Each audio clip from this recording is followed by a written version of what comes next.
से लड़ रहे हैं, कई लोगों की इच्छा रहती है तो उनसे दो शब्द लाइन पर लेकर बात हो जाती है। उनका एक शब्द था, बहुत तमन्ना थी शिव महापुराण कथा करवाने की, पर शायद अब ना हो पाए।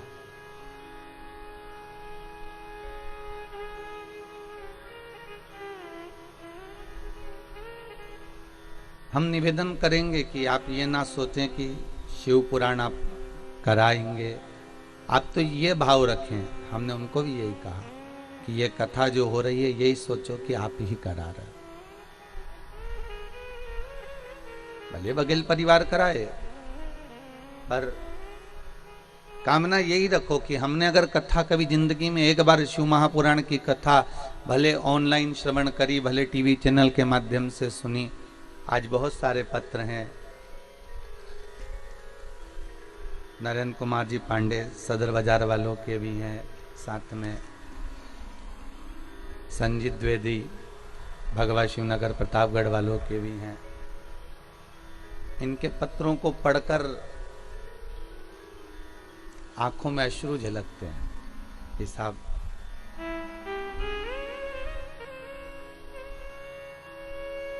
सोचा नहीं था कि प्रतापगढ़ के नजदीक में इतनी जल्दी कथा मिल जाएगी, और बाबा ने कृपा कर दी, करुणा कर दी। कहीं दया होगी साहब, भगवान शंकर की कुछ कृपा, चाहे बाबा चाहता होगा कुछ आप लोगों की जो दिली तमन्ना होगी, आप लोगों ने भी कहीं बाबा से कभी विनती करी होगी तो ये कथा हो गई।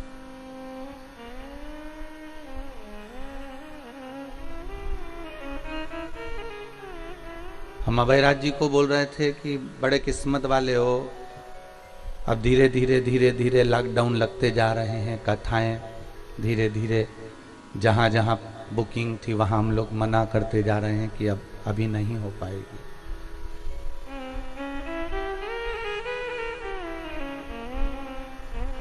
कहीं शंकर की कृपा रही, जल्दी से जल्दी ये कोरोना महामारी समाप्त हो और विश्व का फिर कल्याण हो, भगवान फिर आगे बढ़े। सुंदर भाव रखते हुए शंकर की कथा का स्मरण अपन सब कर रहे हैं। नवरात्रे का समय, चंडी महायज्ञ,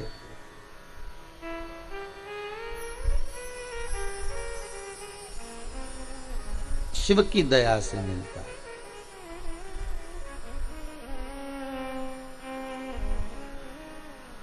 कल कथा का छठा दिवस था, देवियों में कात्यायनी देवी का स्मरण था।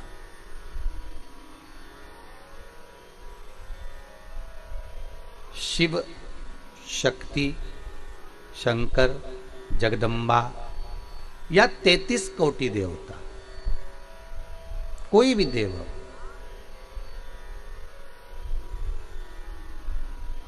आपका मन जब तक निर्मल नहीं होगा, आपकी चित्तवृत्ति जब तक निर्मल नहीं होगी, आपका व्यवहार जब तक सुंदर नहीं होगा, तब तक भगवान आपके दरबार पर, भगवान आपके घर पर, भगवान आपके हृदय में प्रवेश नहीं कर सकते।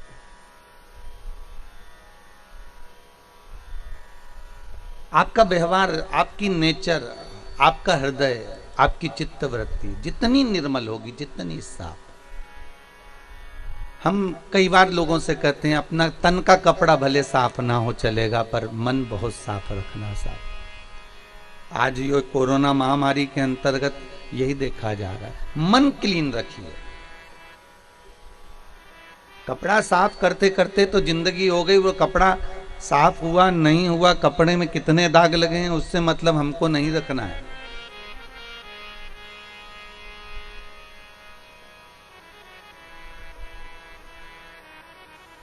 उस कपड़े में कितने जगह से वो फटा हुआ है, कितनी जगह से उसमें गंदगी लगी है, हमें उससे मतलब नहीं रखना है। ये मन गंदा नहीं होना चाहिए। हमें भगवान से इतनी प्रार्थना जरूर करना कि हम दूसरे के दोष ना देखें, हम दूसरे की गलतियां ना निकालें। हम हमारे कुल में अगर जन्म लिए हैं, हम जिस कुल में पैदा हुए हैं, हम अगर ब्राह्मण हैं, हम क्षत्रिय हैं, हम वैश्य हैं, हम शूद्र हैं, हम जिस कुल में जन्मे हैं उस कुल के अंतर्गत हम किसी में भेद ना देखें, हम किसी में गलतियां ना देखें। भगवान को नहीं आने का सबसे बड़ा कारण एक होता है कि हम दुनिया के लोगों में गलती बहुत देखते हैं। जब हमारी दूसरे में हम गलती देखेंगे मतलब ये पक्का है कि अपने भीतर भी कोई गलती होगी। भगवान कृष्ण ने दुर्योधन से कहा कि इस दुनिया का सबसे अच्छा व्यक्ति ढूंढ कर लिया, पूरे हस्तिनापुर में जो सबसे बेकार व्यक्ति हो, सबसे अच्छा व्यक्ति हो तो उसको लेकर आ। और युधिष्ठिर से कहा है पूरे हस्तिनापुर में, पूरे विश्व में जो सबसे बुरा व्यक्ति हो तो उसको छांट कर लेकर आ। तुम दोनों जाओ। दुर्योधन अच्छे व्यक्ति को ढूंढने जा रहा है और युधिष्ठिर बुरे व्यक्ति को ढूंढने के लिए जा रहा है।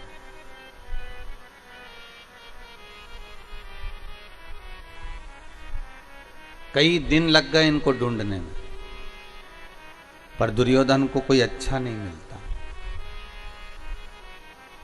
दुर्योधन किसी को भी अगर देखता है ना तो उसमें पहले गलतियां देख लेता है। दुर्योधन अगर किसी से मिलता है तो उसमें गलती ढूंढ लेता है। युधिष्ठिर को बुरा नहीं मिला, क्योंकि युधिष्ठिर जिससे भी मिलता है ना उसमें कुछ ना कुछ अच्छा ही देख लेता है।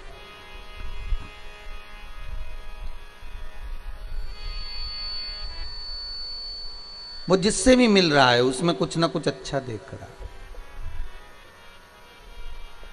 भगवान कृष्ण ने पूछा क्यों दुर्योधन, तुम्हें कोई अच्छा व्यक्ति मिला?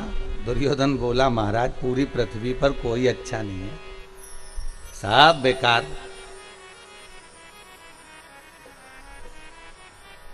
सब बेकार है, एक भी अच्छा नहीं है। और युधिष्ठिर से पूछा तुम्हें कोई बुरा मिला? युधिष्ठिर कहते हैं महाराज जी पूरी पृथ्वी पर देख लिया, किसमें बुराई है ही नहीं, सब में तो अच्छाई भरी हुई है, सब में अच्छाई भरी हुई है, कोई बुरा मिला ही नहीं है।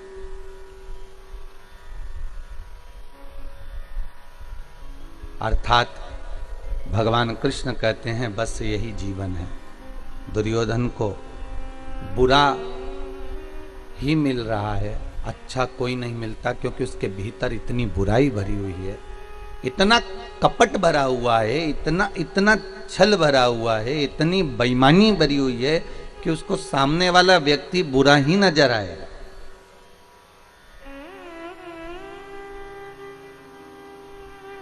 और युधिष्ठिर बुरे से बुरे व्यक्ति में भी इतनी अच्छाई देख लेता है कि उसको सामने वाला व्यक्ति अच्छा ही नजर आता है। जीते जी हमने दुनिया के लोगों में बहुत सारी बुराई देखी और मरने के बाद हम बहुत सारी अच्छाइयाँ देखते हैं कि वो हमारी सास बहुत अच्छी थी, हमारा ससुर बहुत अच्छा था, हमारी वो काका जी चले गए वो बहुत अच्छे थे, वो ऐसे थे, वो हम मरने के बाद अच्छा देखा। अगर मरने के बाद किसी की बड़ाई कर रहे हो तो उसको थोड़ी ना प्राप्त हो रही है, भले तुम दुनिया में तुम डोंडी पीट कर कह दो, नगाड़े बजा बजा कर कह दो। भगवान कृष्ण जब तक भूमंडल पर रहे स्वयं के सगे बुआ के लड़के शिशुपाल तक ने गालियां दे दी महाराज। दूसरे से क्या आशा रखोगे? स्वयं की बुआ का लड़के हैं, भगवान कृष्ण की बुआ के लड़के हैं। और भगवान दाऊ जी महाराज से कह रहे हैं ये बुआ का लड़का है और इतनी मुझे गालियां दे रहा है, आपको दिख रहा है? तो दाऊ दादा कहते हैं बुआ का ही लड़का है ना, दे लेने दे गाली। नहीं, कभी चोर कर रहा है, कभी कपट कर रहा है, कभी छल कर रहा है, कभी ग्वाला कर रहा है, कभी शब्दों पर शब्द बाण चलाए जा रहा है।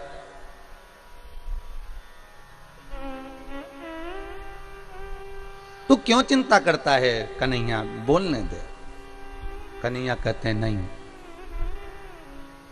दुनिया में दूसरे अगर व्यक्ति कोई उंगली उठाए, दूसरा व्यक्ति अपशब्द कहे, दूसरा व्यक्ति ताने दे, दूसरा व्यक्ति गालियां दे, चल जाएगा, पर कोई अपना ही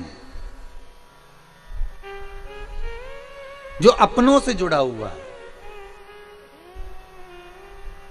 वो अपना ही जब उंगली उठाता है, अपना ही व्यक्ति जब ताने देता है, अपना ही व्यक्ति जब गालियां देता है, अपना ही व्यक्ति जब अपशब्द कहता है, तो बड़ा बुरा लगता है। मेरे कृष्ण कह रहे,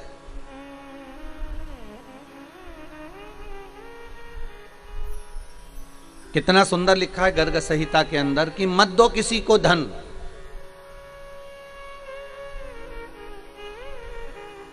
गर्ग संहिता में लिखा है मत दो किसी को दौलत, मत दो किसी को प्रॉपर्टी,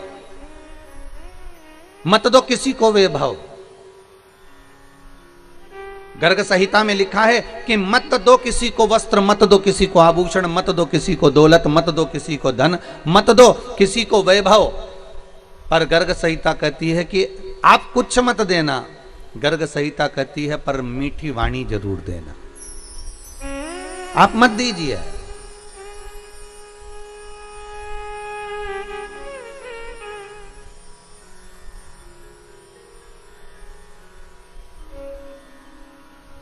एक मिठास से परिपूर्ण वाणी जरूर प्रदान करिए।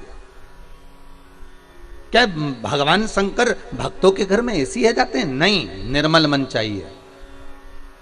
कात्यायनी माता क्या ऐसे ही प्रकट हो गई? और किसको मारने के लिए प्रकट हुई थी? वो महिषासुर को।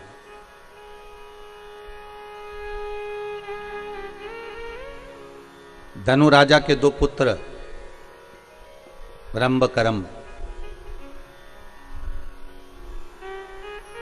करम्ब चले गया संतान के लिए तप करते करते, पर उनके यहां संतान नहीं। रंभ को लगा कि मेरे भाई को मगर ने खा लिया, पानी में बैठकर हम दोनों भाई तप कर रहे थे और मेरे भाई को मगर ने खा लिया, तो क्यों ना अब मैं ये तप बंद कर कर मैं चारों तरफ से अग्नि लगाकर उस अग्नि के मध्य में बैठकर तप करूं। और रंभ उस अग्नि में बैठकर तप करते हैं और भगवान ब्रह्मा प्रकट होकर कहते हैं वर मांगो, तुम्हें चाहिए क्या? तो वो रंभ कहते हैं कि मुझे वर ये दे दीजिए कि मेरे घर में संतान नहीं, औलाद नहीं, बस इतनी कृपा कर दीजिए कि मेरे घर में संतान हो जाए। ब्रह्मा जी ने वर दे दिया, जब तुम तप कर कर उठोगे, उठकर तुम जैसे जाओगे और जिसको भी तुम प्रेम से, करुणा से, वात्सल्यता से, स्नेह से जिसको भी देख लोगे, उसी के द्वारा तुम्हारी औलाद हो जाएगी, उसी के द्वारा तुम्हारा बच्चा हो जाएगा।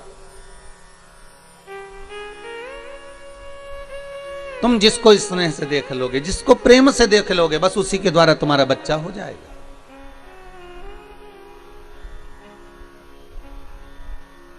अच्छा, एक ये महिषासुर की कथा से एक सीखने को भी मिलता है। क्या कितना सुंदर ब्रह्मा जी ने वर दिया कि तुम किसी को भी प्रेम से देख लोगे, उससे तुम्हारी संतान हो जाएगी, उससे तुम्हारी औलाद हो जाएगी, उससे तुम्हारा बच्चा हो जाएगा। पर अगर समझने वाली बात हो तो कितना सुंदर है कि आप किसी को भी, एक गौ माता है, एक श्वान है, कुत्ता है, एक बिल्ली है, एक चूहा है, एक खरगोश है, हिरण है, किसी को भी, आप जीव को भी एक प्रेम के हाथ से सहला कर देखना। गौ माता को एक बार हाथ रखकर देखना और प्रेम के हाथ से है। एक कुत्ते के बच्चे को भी आप प्रेम से सहला कर देखना, वो आपके पीछे पीछे दुम हिलाकर घूमेगा। आप गौ माता को सहला कर देखना, गाय भी आपके सामने गले को ऊंचा करेगी कि और मुझे सहलाते जाए। प्रेम अर्थात अगर यहां कहा जा रहा है कि आप अगर किसी को प्रेम से देखोगे तो उसी के द्वारा तुम्हारी संतान होगी, उसी के द्वारा तुम्हारी औलाद होगी, उसी के द्वारा तुम्हारा पुत्र होगा। तो शास्त्र यही कहता है कि आप जिसको प्रेम देंगे वो अपना हो जाएगा, आप जिसको स्नेह देंगे वो अपना हो जाएगा, भले विरोधीवासी क्यों ना हो। एक संत गंगा नहाकर आ रहे थे और एक व्यक्ति इनसे बहुत ईर्ष्या करता था क्योंकि इनका नाम बहुत चल रहा था। जब किसी संत, साधु, सन्यासी, तपस्वी, ब्राह्मण, कोई कथाकार, कोई वक्ता, कोई ज्योतिषाचार्य, कोई श्रेष्ठ कर्मकांडी ब्राह्मण, कोई श्रेष्ठ विद्वज्जन, जब उसका खूब नाम चलने लगता है तो कुछ लोग ऐसे होते हैं जो उन पर उंगलियां उठाना प्रारंभ कर देते हैं। बेमतलब की फालतू बातों को ढूंढेंगे और उसको जगत में ले जाकर छोड़ेंगे कि कैसे ना कैसे इसके ऊपर गलत लांछन लगाया जाए। एक संत रोज गंगा नहा कर आते थे। इनका नाम सब दूर चल रहा था कि महाराज रोज गंगा नहाते हैं, गंगा जी का स्नान करते हैं, शिव जी की आराधना करते हैं, भगवान शंकर का गुणनवाद करते हैं, भगवान शंकर का अनुमोदन करते हैं। इनका नाम बहुत चला। अब इतना नाम चला, इतना नाम चला, तो इनसे जो जलने वाला था वो भी रोज मंदिर जाता था, वो भी रोज गुणगान गाता था, वो भी रोज स्मरण करता था, पर उसको कोई नाम नहीं चला, उसका कोई नाम का स्मरण नहीं हुआ, उसको कोई ने पूछा नहीं, उसका कोई स्मरण नहीं हो पाया, उसको लोगों ने ध्यान नहीं दिया, तो उसके मन में ईर्ष्या भरा गई। अब ईर्ष्या भरा गई तो वो पेड़ पर चढ़कर बैठ गया और खूब सारा पान खा के बैठा।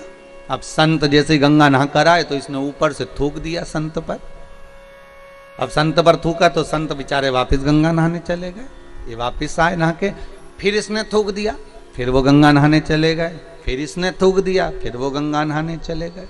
दूसरा कोई रास्ता नहीं था कि संत वहां से निकल जाए, रास्ता भी वही था, क्योंकि दूसरे रास्ते से स्त्रियां गंगा नहाने आती थी, तो संत वहां जाते ही नहीं थे। संत जब जब निकलते ये पेड़ पर बैठा बैठा थूकता रहता। संत ने इसको झांका तक नहीं, देखा तक नहीं, क्योंकि ये थूकने वाले को क्या देखें, इसको देखकर करना क्या, इसको नहीं देखा। वो बार बार थूक रहा है, वो बार बार स्नान कर रहे हैं। आए, अब की बार जब वापिस आए तो जो ऊपर बैठकर थूक रहा था उसके मुख में पान का पीक, थूक सब समाप्त हो गया था। आकर चरण पकड़ लिए, गुरुदेव मैंने इतनी बार आपको थूका पर आपके मुख से कोई शब्द नहीं निकला। गुरुजी बोले तू मेरे पांव मत पकड़, आज मुझे एक मौका दे दे कि मैं तेरे चरण पकड़ लूं। गुरुदेव आप मेरे चरण, मैंने आप पर थूका है, मैंने आप पर अपशब्द कहे हैं, मैंने थूका है आप पर, और आप मेरे पांव पड़ना चाहते हैं। गुरुजी बोले, संत बोले, भाई देख रोज गंगा की एक डुबकी लगाकर चले जाता था, पर आज तेरी ऐसी करुणा हो गई, कृपा हो गई कि 108 बार डुबकी लग गई। तेरी कृपा हुई है, ये दूसरा कोई नहीं कर सकता। तू थूकता रहा, मैं गंगा नहाता रहा, रोज एक गंगा की डुबकी लगाता था, आज 108 बार डुबकी लग गई, ये तेरी कृपा ही तो है। उसकी आंख में आंसू भर गए कि संत संत होता है, साधु साधु होता है, सन्यासी सन्यासी होता है, तपस्वी तपस्वी होता है, विद्वान विद्वान होता है।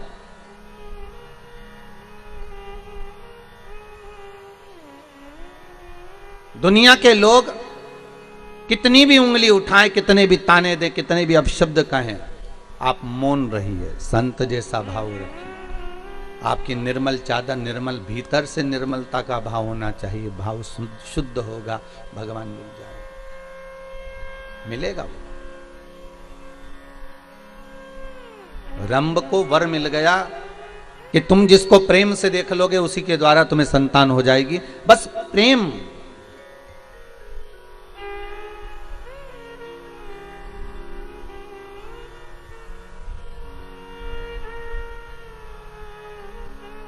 बहुत अंतर है महाराज जी प्रेम और प्यार में, जमीन और आसमान का अंतर है, बहुत ध्यान देना महाराज। प्यार दिखावे का होता है, प्यार में खून और खच्चर होता है, प्यार में एक दूसरे को मारने के लिए तैयार हो जाते हैं, प्यार में बर्बाद होने को तैयार हो जाते हैं। पर प्रेम में ना खून खच्चर होता है, प्रेम में ना अपशब्द निकलता है, प्रेम में ना ताने दिए जाते हैं। प्रेम केवल एक स्नेह का होता है, जैसे एक माता पिता का बच्चे से हो, एक करुणता का रहता है। जैसे राधा जी ने भगवान कृष्ण से पूछ लिया था कि ये बताओ ठाकुर, ए कृष्ण मैं कहां कहां पर हूं बोलो। भगवान कृष्ण कहते हैं राधा तू मेरे नस नस में, राधा तू मेरे रोम रोम में, राधा तू मेरी धड़कनों में, राधा तू मेरे नयनों में, राधा तू मेरी जिह्वा में, राधा तू मेरी श्रवणता में, राधा तू मेरी रोमावली में, राधा तू मेरी धड़कनों में, राधा तू मेरी नस नस में। हर जगह पर राधा है। तो राधा कहती है कृष्ण अब ये बता दो कि मैं कहां पर नहीं हूं। भगवान कृष्ण कहते हैं राधा तू मेरी किस्मत में नहीं है, तू मेरे भाग्य में नहीं है। 16,108 रानियों के साथ में भगवान की शादी हुई, पर राधा के साथ कहीं पटरानियों में, रानियों में 108 पटरानियों में 16,108 रानियों में राधा जी का नाम नहीं आता महाराज। तू मेरे भाग्य में नहीं है। प्रेम यही होता है, प्रेम में त्याग होता है, प्रेम में करुणा होती है। पर दुनिया के लोग प्यार और प्रेम को एक कर दिए, कहीं कह दिया हम तो प्रेम, इसको प्रेम नहीं कर सकते कि 2 दिन का हुआ और फिर आखिरी में तलाक हो गया। प्रेम कर कर, प्यार कर कर, स्नेह कर कर आपने शादी तो कर ली कि हम तो एक दूसरे को चाहते हैं, हम एक दूसरे को स्नेह करते हैं। शादी करने के 4 साल, 3 साल, 2 साल, 2.5 साल, 1.5 साल में अदालत में पहुंच गए और मालूम पड़े फिर तलाक हो गया। इसको प्यार नहीं कह सकते, इसको प्रेम नहीं कह सकते, इसको केवल साधारण सी भाषा में स्नेह प्यार कहा होगा। पर प्रेम की परिभाषा क्या होती है, प्रेम का परिभाषा का अंश क्या होता है, वो केवल एक होता है। प्रेम में ना अपशब्द होते हैं, ना ताने होते हैं, ना गालियां होती हैं। अगर हम भगवान से प्रेम करें हैं और भगवान ने अगर हमारा बुरा भी कर दिया है तो हम उसमें भगवान को दोष नहीं देते, हम अपने भाग्य को दोष देते हैं। यही प्रेम कहलाता है, इसी को प्रेम कहते हैं। उसमें हमने भगवान को दोष नहीं दिया है, गलती हमारी होगी, हो सकता है हमको कुछ सहन करना पड़ेगा, हो सकता है हमारे ऊपर कोई बात होगी इसलिए भगवान ने अच्छा ना किया। वो प्रेम।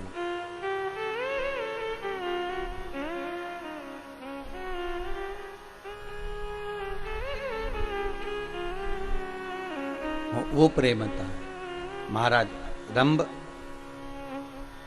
तुम जिसको प्रेम से देख लोगे उसी के द्वारा संतान हो जाएगी। बस शास्त्र बहुत सुंदर बात कह रहा है, आप पड़ोसी के बच्चों से भी प्रेम कर लोगे ना तो वो जाके तुम्हारे लिए दूध की थैली ला देंगे। बोलो सही है कि गलत है? बच्चों के, पड़ोसी के बच्चों से भी कह दोगे प्रेमवश की बेटा जाओ लिया तो वो ला देंगे।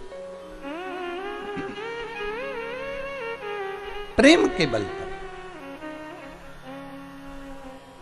पड़ोसी के बच्चे भी अपने बच्चे बन जाते हैं अगर प्रेम है तो फिर रंभ के लिए ब्रह्मा जी ने कहां गलत कह दिया? रंभ के लिए ब्रह्मा कहां गलत कह रहे हैं कि तुम जिसे प्रेम से देखोगे वे तुम्हारी संतान हो जाएगी। और जैसे ही रंभ उठा, सामने से एक महिष निकल कर जा रही थी, एक भैंस निकल कर जा रही थी, और रंभ ने उसी भैंस को, उसी महिष को प्रेम से देख लिया। प्रेम से देखा, भैंस का गर्भ ठेर गया, महिष का गर्भ ठेर गया। और भैंस का जब गर्भ ठेरा, जब भैंस अपने घर पर गई तो इसका जो भैंसा था, महिषा था, उसने देखा कि मेरी पत्नी गर्भ से कैसे हो गई। ध्यान लगाया उस महिषा ने, उस भैंसे ने, तो ध्यान में आया कि रंभ के दृष्टि से इसका गर्भ ठेर गया। और रंभ की दृष्टि से अगर गर्भ ठेरा तो इसको क्रोध आ गया। रंभ जा रहा था अपने घर की ओर, भैंसे ने, महिषा ने दौड़कर उस रंभ के प्राणों को हर लिया।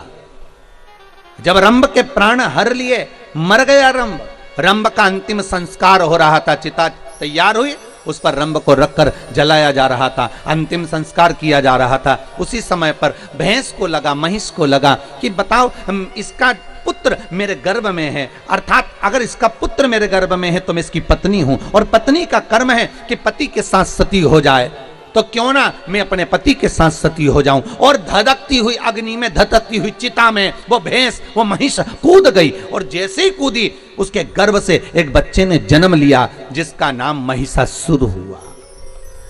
क्या नाम पड़ा है? महिषासुर। एक बेटे ने जन्म ले लिया जिसका नाम महिषासुर हो गया। अब महिषासुर ने जन्म तो ले लिया, पर महिषासुर ने विचार करा कि देवताओं से द्वेष करूंगा तो मैं मारा जाऊंगा। महिषासुर ने सबसे पहले ब्रह्मा जी से तप करा, और ब्रह्मा जी का तप कर कर ब्रह्मदेव से कहा, ब्रह्मदेव मुझे वर दीजिए कि मैं मरूं ना। ब्रह्मा जी ने कहा, ये तो हो ही नहीं सकता कि तुम नहीं मरोगे, मरना तो पड़ेगा। मृत्यु लोक में आए हो तो मौत तो निश्चित है। माता के गर्भ से जब तुम्हारा जन्म हुआ, नाल कटी, उसी समय पर लिख दिया गया था कि कहां मरोगे, किस जगह पर मरोगे, कौन सी तिथि, कौन सा पल, कौन सी घड़ी, कौन सी जगह। एक एक स्थान को निश्चित कर दिया गया था कि कहां तुम्हारे प्राण छूटेंगे, किस जगह पर तुम मरोगे, तुम्हारी अंतिम संस्कार अंतिम जगह कहां होगी, अंतिम श्वास तुम किस जगह पर लोगे, वो निश्चित करा गया। अंतिम पल, अंतिम घड़ी, अंतिम क्षण निश्चित किया गया।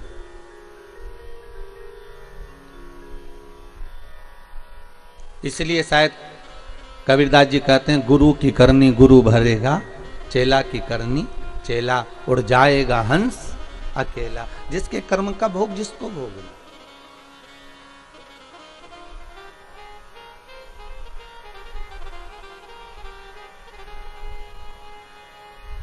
अपने कर्म का भोग अपने को भोगना, कोई दूसरा नहीं भोगना।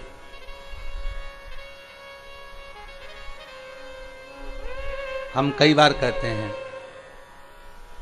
माताओं से, आप अपने पतियों से कभी कभी पूछा करो, आप जो कमा कर ला रहे हो वो किसके लिए कमा रहे हो?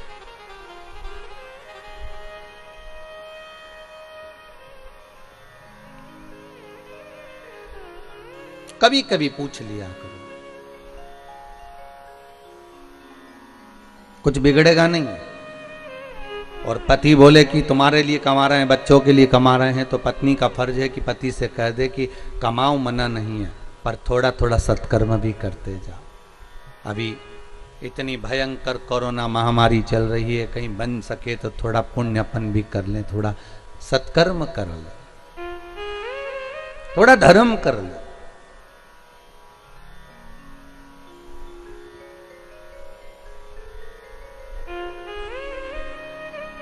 अभी कल की ही न्यूज़ हम देख रहे थे, उसमें हमने देखा कि एक बाप का 27 साल का लड़का इस कोरोना महामारी में शांत हो गया। शमशान में जब गया तो अंतिम संस्कार करने के लिए लकड़ी के पैसे नहीं थे। कल की न्यूज़ में हम देख रहे हैं।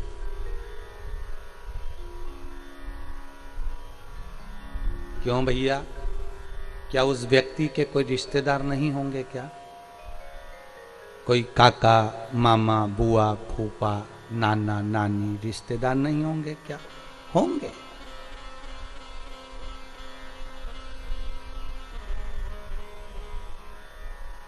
पर वावारी दुनिया मतलब की दुनिया में किसी का कोई नहीं। सुख के साथी हजारों हैं, जब दुख पड़ा तब कोई नहीं। जब दुख की घड़ी आती है, सबसे पहले जो अपने होते हैं ना, वो छोड़कर भाग जाते हैं।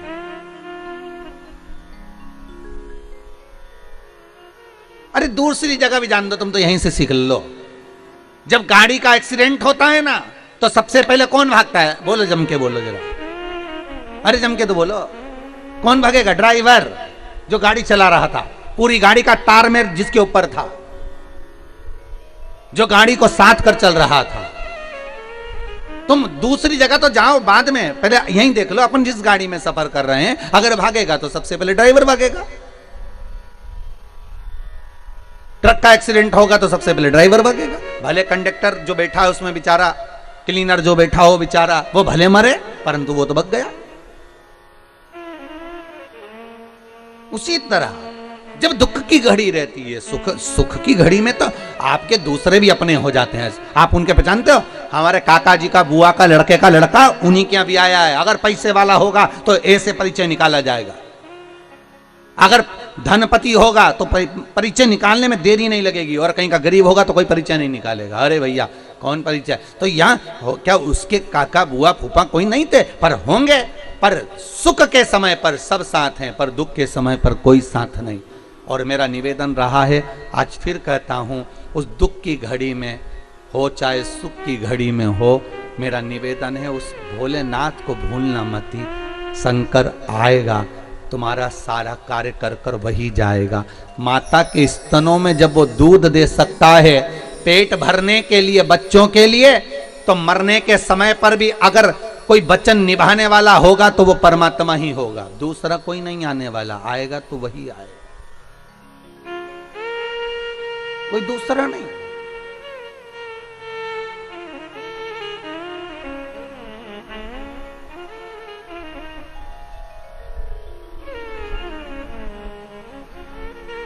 हम उसको साध लें। अरे कितना सुंदर कहा है ब्रह्मा जी ने, प्रेम करोगे तो किसी से भी तुम्हारी संतान की प्राप्ति हो सकती, प्रेम करोगे तो हो सकता है पराये भी अपने हो जाए। प्रेम के लिए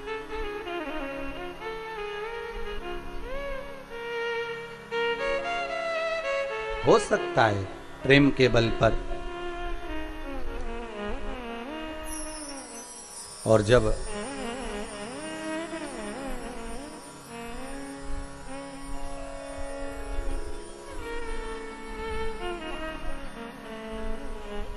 भगवान भूत भावन भूतेश्वर शिव की कथा कर रही है। ब्रह्मा से वर मांगा गया कि आप हमें वर दे दीजिए। तथास्तु ब्रह्मदेव कहते हैं मांगिए क्या चाहिए, बस मैं मरूं ना। तो ब्रह्मा जी कहे ये तो हो ही नहीं सकता, मृत्यु निश्चित है, वो मरना तो पड़ेगा, मृत्यु निश्चित है, पर भय खाकर मत मरना।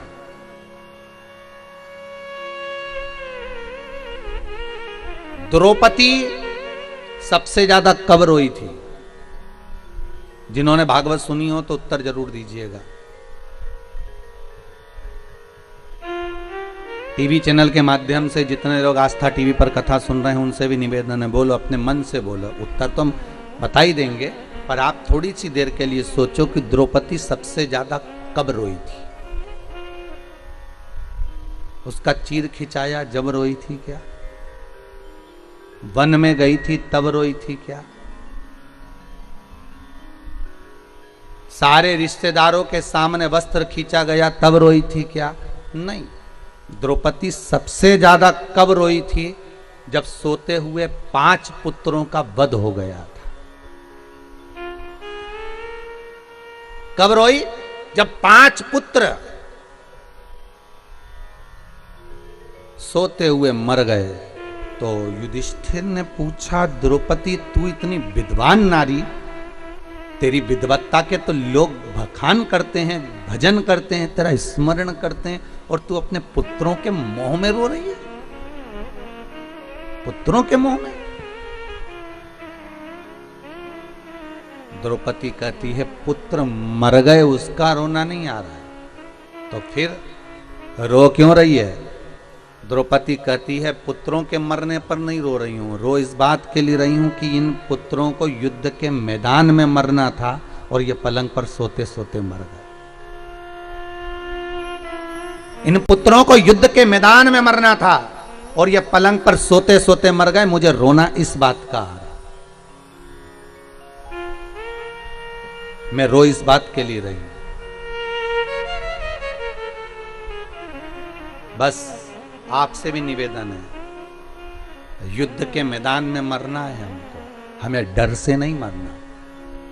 कोरोना का भय नहीं होना चाहिए तुम्हारे भीतर कि जरा से तुमको सर्दी खांसी हुई, जरा सा तुम्हारा गला सूखा, जरा सा तुम्हारा स्वाद आना बंद हो गया, तुमने सोच लिया कि अब तो बस जाने का समय आ गया, आंख में आंसू भर रहे, एकांत में कमरे में पड़े हुए रो रहे, बिलख रहे। अब सबसे कह दिया दवाई गोली लो, डॉक्टर को दिखाओ, मुख पर मास्क लगाओ, सैनिटाइज का प्रयोग करो, सोशल डिस्टेंसिंग रखो, मना नहीं है, दवाइयां भी पूरी लो, डॉक्टर को भी दिखाओ, जांच भी कराओ, और अगर मान लो रिपोर्ट जैसी भी आए, पर निवेदन केवल इतना है कि डरना नहीं है, युद्ध के मैदान में जाना है।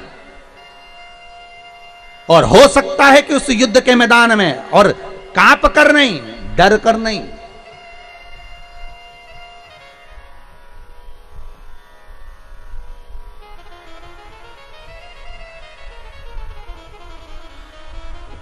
भय से नहीं जाना। कल कहीं विदेश के कोई की एक न्यूज़ का थोड़ा सा भाव दर्शाया था, कोई न्यूज़ पर आया था कि भारत के जो लोग हैं, भारत की भूमि पर जो लोग निवास कर रहे हैं, उसमें से बहुत से लोग तो भय के कारण प्राण छोड़ रहे हैं। भय नहीं होना चाहिए। होगा वही जो मंजूर है भोले होगा, जो मेरे शंकर के हाथ में होगा वही होगा। आप कितना भी, बस आप तो ये भाव रखो कि भगवान शिव आपके सम्मुख में आ जाए और शंकर का मैं गुणगान कर लूं, शंकर का मैं स्मरण कर लूं,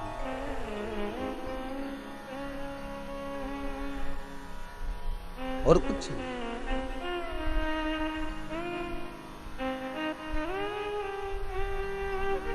और जब शंकर का गुणगान भगवान ब्रह्मा जी कर रहे हैं, अरे महिषासुर मृत्यु निश्चित है, आएगी जरूर, तो महिषासुर ने भी कह दिया अगर मृत्यु निश्चित और आप कह रहे हो कि आएगी जरूर तो फिर मुझे वर दीजिए, मांग तुझे क्या चाहिए।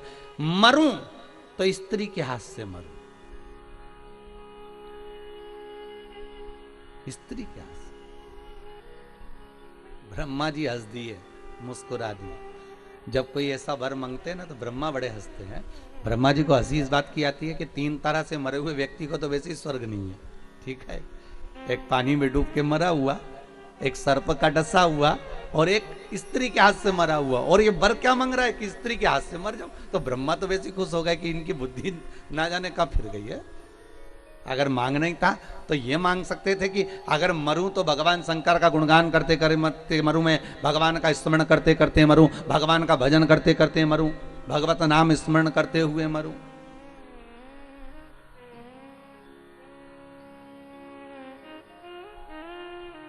अरे कई लोग कहते हैं महाराज जी हम बड़े परेशान हो गए, संसार से हम तो ऊब गए महाराज, अब तो हमने सोच लिया कि हम तो मर जाएंगे।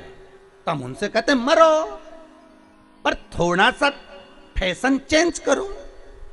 ये रस्सी बांधकर, जहर खाकर, पानी में डूबकर, ट्रेन के नीचे, गाड़ी के नीचे, ऊपर से गिरकर, ये तो ओल्ड फैशन है मरने का। कोई नया फैशन निकालो मरने का।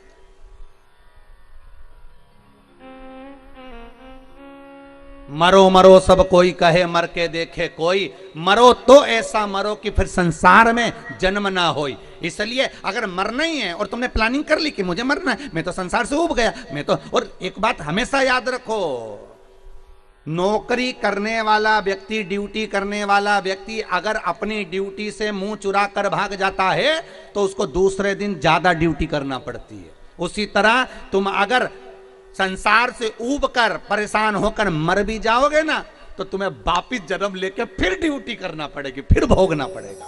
इसलिए मरने की तो प्लानिंग करो ही मत। और अगर प्लानिंग कर ली है तो भगवान का भजन करो, सेवा करो, अर्चना करो, अच्छा कार्य करो, अपने हाथों से पुण्य करो, धर्म करो, दान करो, सत्कर्म करो, भगवान से कहते रहो